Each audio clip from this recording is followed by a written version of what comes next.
Well, tonight we heard the president talk about his vision of America as what's best for our future.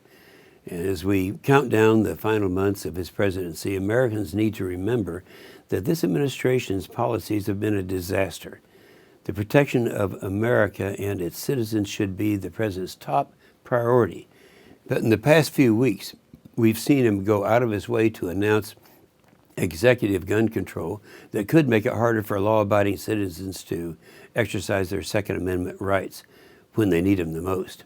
His lack of leadership has resulted in global instability, the rise in ISIS, the drastic weakening of our military. Americans are now less safe because of Middle Eastern instability he caused with his hasty withdrawals from Iraq and Afghanistan.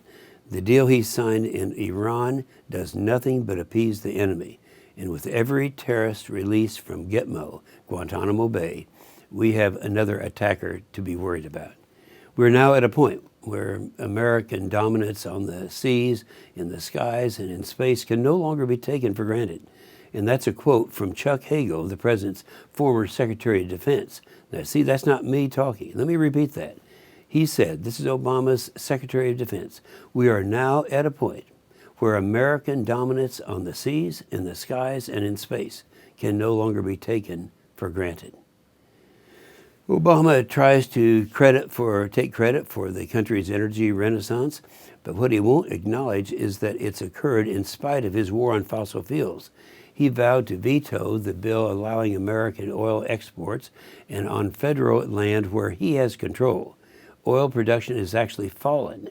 On private land, where he doesn't have control, it has increased by 3 million barrels a day. On health care, the president's health care policies have hurt families, reduced patient choice, and caused costs to skyrocket nationwide. In my state of Oklahoma, costs have increased by 35.7% just in this year alone.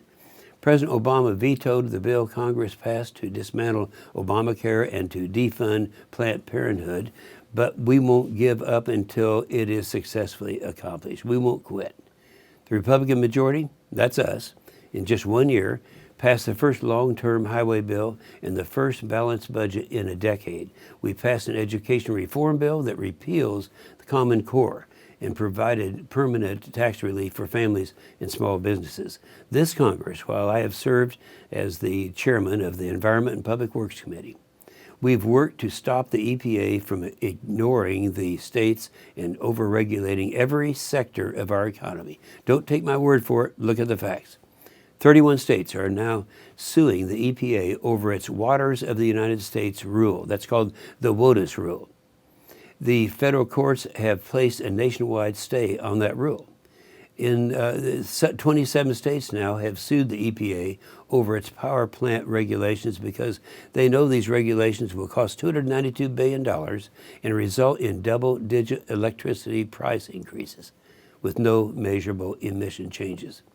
This confirms the president is delusional when he says these regulations will save the planet or that they bolster the worthless climate change agreement in Paris, which the next Republican president will swiftly do away with. The bottom line, we're going to stop Obama's egregious overreaches of executive authority and restore the values that made America great in the first place. It's got to be done not only for my 20 kids and grandkids, but for all of America.